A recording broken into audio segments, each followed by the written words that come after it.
What's up, everybody? Welcome back to the Pack a Day podcast. I'm your host, Andy Herman. You can follow me on Twitter at Andy Herman NFL. We had some major news on Friday, which is exciting to talk about today. Of course, Elgton Jenkins signs his contract extension with the Packers, which really alleviates one of the really key questions this offseason as to what was going to happen with Elgton. I had a huge conversation and topic about it. Thank goodness I did it when I did, because would not have been able to do it now. But, this was one of the key decisions that the Packers are going to have to make this offseason period. And now they don't have to. He is back with the Packers. We'll talk about that in great detail in just a second. Quick news and notes from Friday. Got the updated injury report. Only one name on it. It's a name you're very familiar with. David Bakhtiari is doubtful for the Miami game. He did not practice on Friday, so it may be doubtful, but I'm just going to go ahead and tell you right now he is probably going to be out and not playing. I can't imagine a scenario in which he doesn't practice at all during the week and flies to Miami and plays. So you can expect number 69 not to be out there. No, maybe there's a Christmas miracle to be had. Who knows? But signs certainly seem to be pointing towards Bakhtiari not playing against the Dolphins, which would likely lead Zach Tom to another start at left tackle. But that's just minor news. Let's get to the major news. And of course, again, that is Elgton Jenkins signing a 4-year, $68 million extension that can move him to $72 million with incentives. If you remember back, I had said that I thought he could potentially match Joe Thuney's contract from a couple years ago in free agency had he hit the open market. Thuney hit 5 years, $80 million. I thought maybe even Jenkins could hit 5 years, $90 million on the open market. So that would be between 16 and 18 million per year was sort of my guesstimate. Jenkins got 4 years, 68 that can move to 74. So between 17 and 18.5 million per year, almost exactly what we kind of expected going into it. The only difference is he only got a 4-year deal instead of a 5-year deal. That doesn't necessarily mean that either the Packers or Elgton Jenkins and his agent won that side of it. From Elgton Jenkins' standpoint, he could hit free agency again and maybe get one more big contract, while he's still kind of in the prime of his career. Whereas for the Packers, they cover themselves a little bit and saying, hey, this guy already had a torn ACL. Maybe we don't give him that extra year and kind of see how things develop. And down the road, if we want to pay him again, we'll have the opportunity to do so. So I think this deal makes a lot of sense for both sides. We don't have the full terms of the deal yet, at least not as I'm recording this episode today. Brad Spielberger from Over the Cap and Pro Football Focus had the most intense details of everything yet. So here was his post on Twitter. Packers offensive lineman Elgton Jenkins' extension is effectively $16 million per year for the first 3 years, with $20 million in the last year, $24 million signing bonus, 2.8 in per game roster bonuses, 2.8 million. Incentives, this is the interesting part. Incentives tied to all pro left tackle and Pro Bowl at either tackle spot. And it's basically what he called a pseudo guard tackle deal. Now that's very interesting because we saw Elgton play tackle this year and it did not go well at all. The question, of course, is, was that because he was coming off of his torn ACL, or was that because he just did not fit at tackle?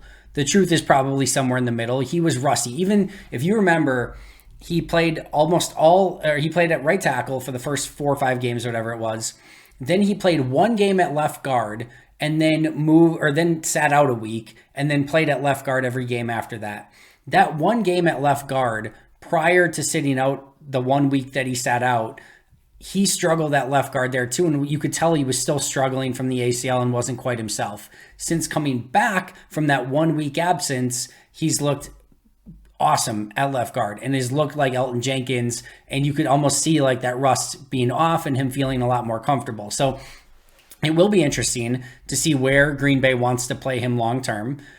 It is very interesting that there are incentives tied to tackle, both left tackle and right tackle, so that if he ends up hitting certain thresholds, making the Pro Bowl or making All Pro at those positions, that he can get additional money in the deal. That can get a little bit awkward at times if all of a sudden, Jenkins has the ability to earn a bunch of millions of dollars in incentives by playing tackle, and Green Bay says, no, we're going to play you at guard.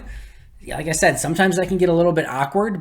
Maybe Green Bay just says, you know what, we're going to play you at guard, but we're going to pay you your incentives anyway. There's ways around that, but that can get a little bit challenging at times. So that will be something to work through and keep an eye on through the course of the deal. That was probably the most interesting thing. The other thing is, when agents announce these deals, and notice that when Ian Rappaport announced the deal, he didn't just announce the deal, he announced the agency that got it done and that it was the second highest paid guard contract in the NFL. So he was clearly working with the agents, got probably the numbers from the agents and gave them a shout out in that tweet.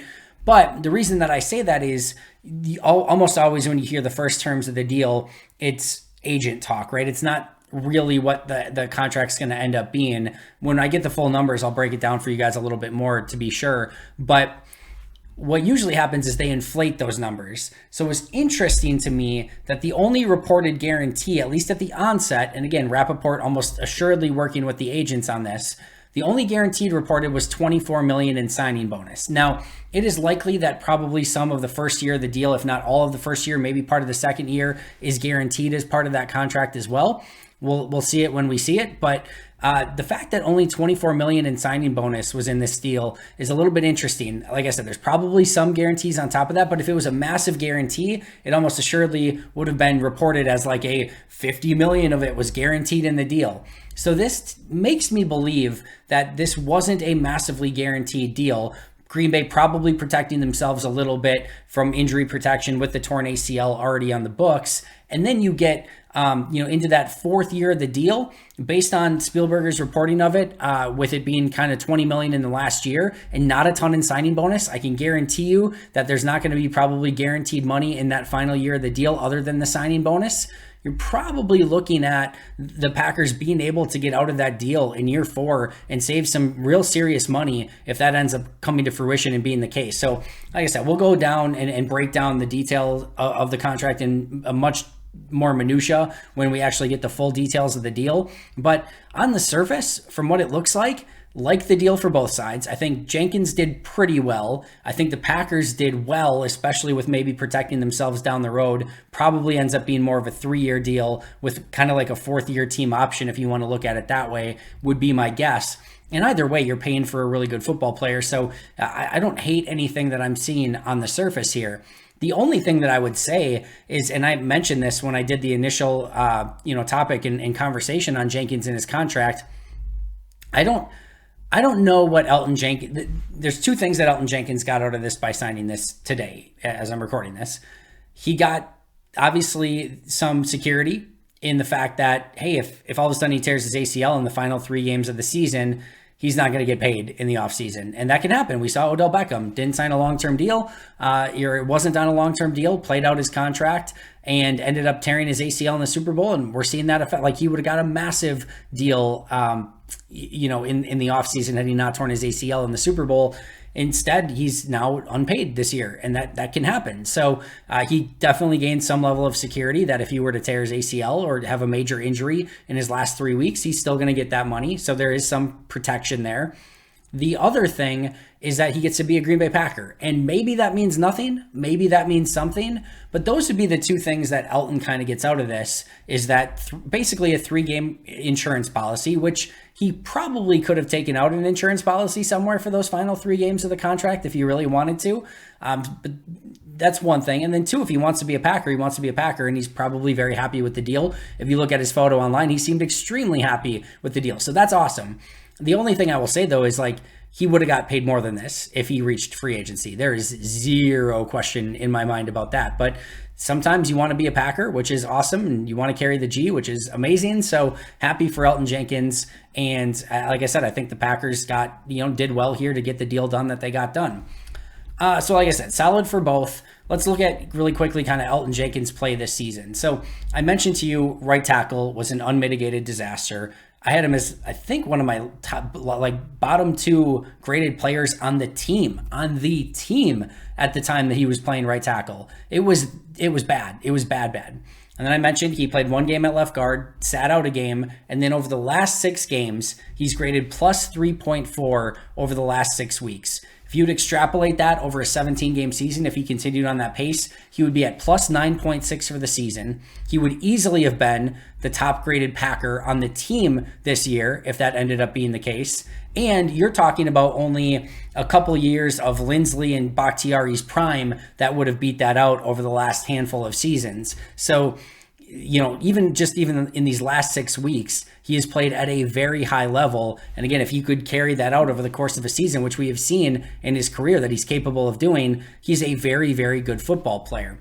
So the next question then becomes, all right, who are the offensive linemen for next year? We'll get to Bakhtiari in a second. But basically now you're looking at worst case. At worst case, the Packers offensive line this week is basically their offensive line going into next season. Zach Tom at left tackle, Elgton Jenkins at left guard, Josh Myers at center, John Runyon Jr. at right guard, Yosh Nijman at right tackle. Not perfect, not ideal, some opportunities for improvement and growth. You're hoping that guys like Zach Tom, John Runyon Jr., Josh Myers, maybe even Yosh Nijman, maybe even Elgton Jenkins could still, take a step and play better. You've got some young, talented players.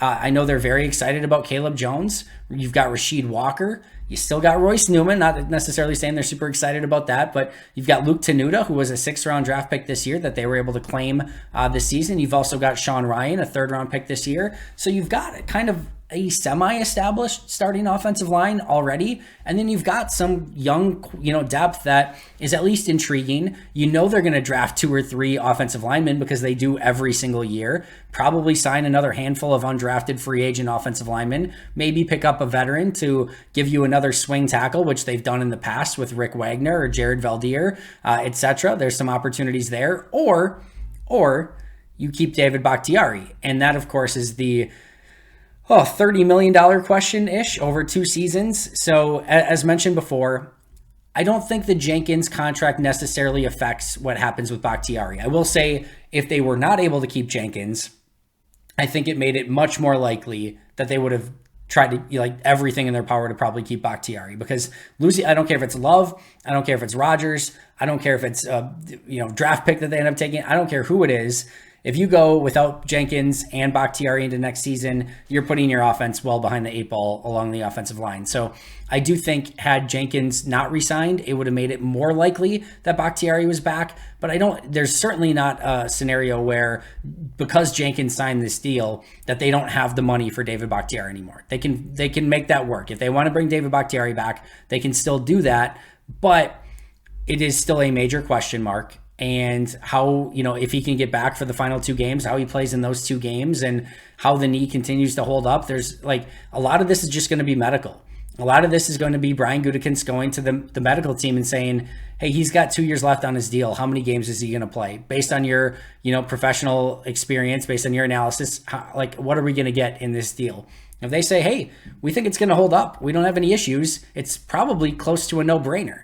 And if they say, it's a coin flip, are you feeling lucky?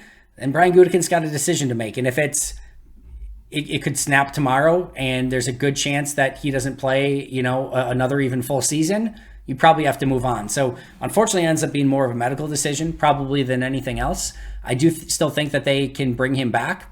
But again, it's all going to go into the equation of what they want to do this offseason. Aaron Rodgers and his decision probably plays a large part. We already heard Aaron Rodgers say that the players that are kept, seemingly pointing to guys like Mercedes Lewis, Alan Lazard, David Bakhtiari, Randall Cobb, which players of those are back is probably going to go into Aaron Rodgers' decision as well. And he basically said that. So this is all going to be very, very interesting, but no question about it, it does not hurt to get Elgton Jenkins back.